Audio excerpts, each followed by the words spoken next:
কুনুৰত চাহ বাগিচা চাই কেনে তাৰ পৰা ক'ত গৈ কি কৰিলোঁ তোমাক জনোৱাই নহ'ল। সেইকাৰণে এইখন চিঠি। আশা কৰিছোঁ তুমি ভালে আছা মা।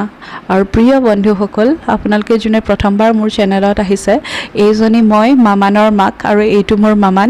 আৰু আমি আহিছোঁ বেংগলোৰৰ পৰা, য'ত আমি থাকোঁ। বেংগলোৰৰ পৰা আমি আহিছোঁ কুনুৰ ফুৰিবলৈ। তামিলনাডুত আছে উটি আৰু কুনুৰ। উটিটো আপোনালোকে নাম শুনিছে আৰু পাহাৰৰ ৰাণী বুলি কয় সাউথ ইণ্ডিয়াত। আৰু আজি আমি আহিছোঁ উটিৰ পাইন ফৰেষ্ট চাবলৈকে। এই এৰিয়াটো ৰাস্তাৰ কাষতে, হাইৱে কাষতে, বাহিৰতে গাড়ী পাৰ্ক কৰি কেনে এয়া মোৰ হাজবেণ্ড, মামানৰ দেউতাক আৰু মই আৰু মামান নামি গৈ আছোঁ। ভিডিঅ'টো আমাক পিছে মোৰ দুটা ভাইটিয়ে লৈ দিছে। সিহঁত দুটাও বেংগলোৰত থাকে, কাম কৰে, আৰু সিহঁতেও এই ছুটীত আমাৰ লগত উটি আৰু কুনুৰ চাবলৈ বুলি আহিছিলে। পিছে পিছে আহি যাই আছে। পিছে পাহাৰত ফুৰিবলৈ আহিলে এই এটা মস্ত ডাঙৰ চলনাৰ পৰা আপোনালোকে সাৱধানে থাকিব দেই। ধুনীয়াকৈ চিৰিকেইটা দেখিলে আমি নামি যাওঁ, কিন্তু নামি গ'লেই অকল নহয়, উঠিও আহিব লাগে। আৰু উঠি আহোঁতে যি ভৰিৰ বিষ হয় নহয়, তাতে সৰু কেঁচুৱা লৈ কেনে ইয়াতে পিছত উঠি আহোঁতে মই বাপেকৰ হাতত দি দিছোঁ তাক। মাজে মাজে এইবিলাক বুদ্ধিও কৰিব লাগে, বুজিছে মাকবিলাকে। পিছে ইমানো কাম চোৰ নহয়, ল'ৰাক লৈছোঁ। ৰাতিপুৱাৰ পৰা গাড়ীত সি শুইছে, খেলিছে, গোটেইখিনি মোৰ কোলাতে কৰিছে। কিন্তু এটা সময়ত মানে মোৰ শৰীৰে জবাব দি দিয়ে। যেতিয়া পাহাৰ বগাব লাগে মই তাক লৈ নোৱাৰোঁ। এনেকুৱা অৱস্থা থাকিলে চিৰি দেখিলে বাপেকক দি দিওঁ আৰু। পিছে পাইন ফৰেষ্ট কেনেকুৱা লাগিছে আপোনালোকে চাই কওক। মা, তুমি যদি লগত গ'লাহেঁতেন, যাব পৰা নাই আশা কৰিছোঁ। চিঠিৰে তুমি তাৰ সৌন্দৰ্য উপভোগ কৰিছা। এয়া মই খোজকাঢ়ি যাই আছোঁ তললৈ অকলে। এই যে ক'লোঁ মামান তাৰ বাপেকৰ গোলাত বহুত মানুহৰ ভিৰ আছিলে, বিশেষকৈ টুৰিষ্ট, বেলেগ জেগাৰ পৰা যোৱা টুৰিষ্টেই আচলতে গোটেইখিনি মানুহ আছিলে। কিছু লোকেলো যায়। আৰু এয়া আমি প্লেন কৰি আছোঁ তললৈ যাবলৈ। অলপ তলত আচলতে ধুনীয়া লেক এটা আছে, সেইটো দেখিবলৈ পাইছেই। সেই লেকটোৰ ওচৰত গৈ ফটো উঠাৰ প্লেনিং চলি আছিলে। আৰু মামানৰ এযোৰ বিৰাট পচন্দৰ চশমা আছে। আগে চাওকচোন, বদমাছটো দেখিছা মা, সি কেনেকৈ বাপেকক জিভা দেখাই আছে। তাৰ কাৰণে এইযোৰ চশমা মই এইটো ট্ৰিপলৈ বুলিয়ে স্পেচিয়েলি লৈছিলোঁ। সি মানে চশমা পিন্ধি বিৰাট ভাল পায়। এনেকুৱা গগলছবোৰ ঘৰতো পিন্ধি বহি থাকে। কেতিয়াবা খেলাৰ মাজতো হঠাৎ দেখিব তাৰ ফালে চালে সি এযোৰ চশমা পিন্ধি বহি আছে। তাৰ 3-4 চাইজোৰামান আছে যে। ময়ো বাপেকৰ যোৰ পিন্ধি ল'লোঁ, মোৰ যোৰ গাড়ীতে এৰি থৈ আহিছিলোঁ। মই পিছে ল'ৰা মানুহৰ বস্তু পিন্ধিব বা যিকোনো অদ্ভুত ফেশ্বন কৰিব ভয় বা লাজ নকৰোঁ, কাৰণ এনেও দেখাত যিহে এটা, কোনে মাইণ্ড কৰি আছোঁ মই কি পিন্ধি আছোঁ, হয়নে? সেইকাৰণে যি পাওঁ তাকে কৰি থাকোঁ আৰু। মানুহবিলাকে ফটো উঠা চায়ো কিন্তু হাঁহি উঠি আছিলে মোৰ বিৰাট। ডাঙৰ ডাঙৰ গছবিলাক লম্বাকৈ কাটি কেনে পেলাই থৈছে, তাৰে ওপৰতে বহি মানুহে ফটো উঠি আছে বিভিন্ন প'জ দি, চিনেমা হিৰ' হিৰইন টাইপ। আৰু এইবোৰ ঘোঁৰা দেখিছে যে, ইহঁতে এইবোৰ মানে আপোনাক প্ৰফেচনেলি বড়ো কৰিব পাৰে আপোনালোকে তাত ঘূৰিবলৈ। মা, মনত আছেনে কলেজত যাওঁতে যে মই কেইদিনমান ঘোঁৰা চলাব শিকিছিলোঁ? দৰ্শকসকল, কিছুদিনহে দেই। মই পিছে কোনো এক্সপাৰ্ট নহয়। কলেজত ফাৰ্ষ্ট ইয়েৰত থাকোঁতে নতুনকৈ NCC জইন কৰোঁতে 2 দিনমান চলাব চেষ্টা কৰিছিলোঁ। পিছে সকলোৱে এইবিলাক কৰিব নোৱাৰে, মোৰ দ্বাৰাটো নহ'ল আৰু বাদেই দিলোঁ। তাতে চখ আছিল যদিও। আৰু এইফালে মই আৰু মামানে ফটো উঠিবলৈ মানে জেগা বিচাৰি লৈছোঁ আৰু বাপেকক কৈছোঁ উঠাই দিবলৈ। সেই ল'ৰাটো দেখিছেনে কেমেৰা লৈ যে থিয় হৈ আছে, সেইটো মোৰ ভাইটি। ইহঁত দুটাই নিজৰ ফটো উঠাৰ জেগা বিচাৰি কেনে ধুনীয়া ধুনীয়া ফটো উঠিছে। পিছে আমি আৰু যেনি তেনি কেইখনমান উঠি লৈছোঁ। ৰ'দ গৰমত আচলতে বেছি দেৰি থিয় হোৱাও নাযায় ন, য'ত য'ত গছৰ ছাঁ তাতে থিয় হৈ ৰেষ্ট লওঁ অকণমান। তাৰপৰা ওলাই দিলোঁ আমি তাৰপিছত, কাৰণ উটিত চাবলৈ আৰু ধুনীয়া জেগাও আছিলে। এয়া আমি আহি গ'লোঁ ৱেনলক গ্ৰীণছ বুলি এটা জেগালৈ। ৱেনলক গ্ৰীণছ আচলতে ডাঙৰ মানে পথাৰ ঠিক নহয়, পাহাৰেই হয়, টিলা আৰু তেনেকুৱা টিলা। তাত খুব ধুনীয়া পৰিৱেশ সদায়। তাতে বলিউডৰ গান বহুত শ্বুটিং হয় আগৰ পৰাই। সেইকাৰণে এইটো এটা খুব পপুলাৰ টুৰিষ্ট স্পট উটিৰ।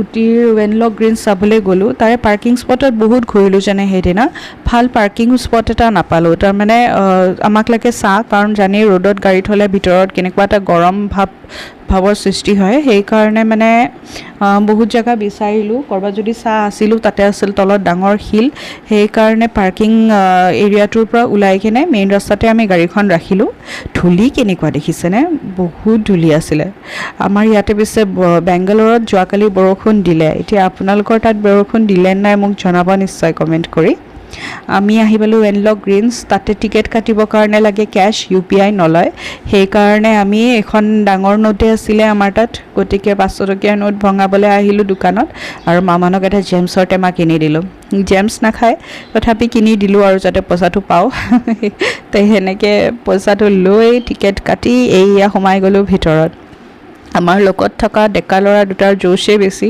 ফটো উঠাৰ সিহঁতে পাহাৰৰ টিলাৰ একেবাৰে ওপৰত গৈ হাজিৰ হৈছে তাতে খুব ফটোশ্বুট কৰিছে আৰু আমি মানে অলপ নোৱাৰোঁ আৰু এতিয়া বুঢ়া হৈছোঁ হাজবেণ্ডে আৰু মই দুয়োটাই তলতেই থাকিলোঁ ইমানখিনিয়ে যাবলৈ আমাৰ সাহস হ'ল গতিকে তেওঁ মোক দুখনমান ফটো লৈ দিলে মই তেওঁক দুখনমান ফটো লৈ দিলোঁ হাজবেণ্ডে অৱশ্যে আগতে বোলে আহিছে ৱেনলক গ্ৰীণছলৈ মানে তেওঁ উঠি কেইবাবাৰো আহিছে মোৰহে এই প্ৰথমবাৰ গতিকে তেওঁৰ চোৱা চখ নাই আৰু মোৰ মানে কি বুলি ক'ম আৰু মোৰ শক্তি নাই মই তাকুলাত লৈ এইখন যে টিলা মই বগাবলৈ যোৱা মানে বুৰ্বকামিহে হ'ব গতিকে মই তলতে থাকিলোঁ আৰু লাহেকৈ আমি গৈ তাতে থকা চুভেনিয়াৰ শ্বপখনত বহি দিলোঁ এয়া আমি তাতে খাই আছোঁ মিষ্টি দৈ মাক আৰু পুতেকে আৰু তাৰ পৰা আমি লাহেকৈ ওলাই দিলোঁ চুভেনিয়াৰ একো কিনা নহ'ল মামানক এখন কাঠৰ সৰু চাই হেলিকপ্টাৰ কিনি দিছিলোঁ তাকো ৰাস্তাতে ভাঙি থাকিলে য'তে ত'তে বস্তু খেলনা বিশেষকৈ কিনিব নালাগে যি হওক তাৰ পৰা আমি ওলাই দিলোঁ আৰু সেইদিনা তুমিতো জানাই আমি কুনুৰতহে আছিলোঁ উটিতটো ৰাতি থকা নাই তে আমি কুনুৰ ঘূৰি যোৱাৰে প্লেন আছিলে উটিৰ পৰা কুনুৰ যাওঁতে এখন ৰাস্তাত বিৰাট ধুনীয়া ৰেষ্টুৰেণ্ট পায় তে তোমাৰ জোঁৱাইৰে যিমানবাৰে বোলে উটিত আহিছে মানে আগতেও মা দেউতাহঁতৰ লগত মানে মোৰ শাহু মা সৰু দেউতাহঁতৰ লগত আহিছে তেতিয়া সোমাইছে বোলে এইখন ৰেষ্টুৰেণ্টত তেওঁ কৈছে খুব ধুনীয়া ৰেষ্টুৰেণ্ট তুমি এবাৰ সোমাই চোৱা তে তাতে আমি সোমালোঁ আচলতে মোৰ লগত যোৱা মানুহবিলাক ৰমজান মাহ ইহঁতে ৰোজা ৰাখিছে মই অৱশ্যে ৰখা নাই মই নাৰ্ছিং মাদাৰ গতিকে মোৰ কাৰণে কিছু মাফি তে মই অকলে বহি ধুনীয়াকৈ খালোঁ আৰু মামানকো খোৱালোঁ এই দৃশ্যটো তাৰেই ভিতৰত ভাইটিহঁত বহি আছিলে সিহঁতে ৰেকৰ্ড কৰিলে মই বাহিৰত আছিলোঁ তাক লৈ কেনে ভিতৰখন অলপ গৰম আছিলে সেইকাৰণে তাক লৈ আমি পিছত ওলাই আহি বাহিৰতে বহিলোঁ তাৰ খানা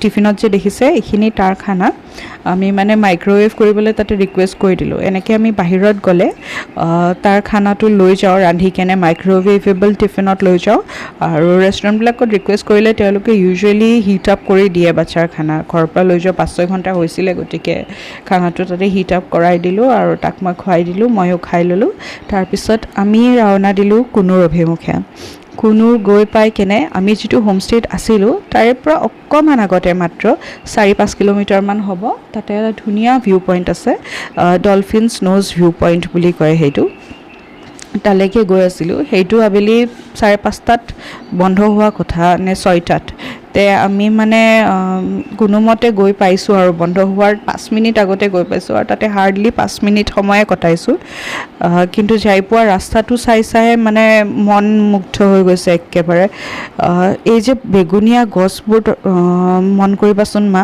দেখিছা এই গছবোৰ যে এই গছবোৰ এটা ছিজনত গোটেই পাহাৰখনতে মানে গোটেই এই ৰেঞ্জটোতে ধুনীয়াকৈ ফুলি উঠে সেইকাৰণে গোটেই পাহাৰৰ ৰেঞ্জটোৰ নামে নীলগিৰি নীল মানে নীলা ফুলৰ কাৰণে নীল আৰু গিৰি মানেতো পাহাৰেই সেই গোটেইখন পাহাৰ শৃংখলাটোতে তাৰমানে এই গছ আছেই ঠায়ে ঠায়ে আৰু গোটেইখন নীলা কৰি তোলে এয়া আমি আহি পালোঁ ডলফিনছ ন'জৰ পাৰ্কিং পইণ্ট তাতে এতিয়াও বহুত ভিৰ আছিলে যদিও বন্ধ হ'ব সময় আছিলে গাড়ীৰ পৰা নামিলোঁ পাৰ্কিং কৰি কেনে তাতে মামানৰ ডাইপাৰ চেঞ্জ হ'ল মামানৰ স্নেক অকণমান খোৱা হ'ল ফ্ৰুট আৰু তাক বাহিৰত গ'লে বেছি হেৰি নাই স্নেক টাইমত মানে হেভি মিল নিদিওঁ ফ্ৰুটে দিওঁ তেনেকুৱা তে ফ্ৰুট খাই কেনে এইয়া আমি আহিলোঁ ফটো উঠিবলৈ কিন্তু ফটো ক'ত শান্তিত উঠিবলৈ পাব যি বান্দৰৰ উপদ্ৰৱ একেবাৰে চোচা মাৰি আহে মানুহবিলাকে মানে ইটোৱে সিটোৱে খেদি কোনোমতে ফটো উঠিছে আৰু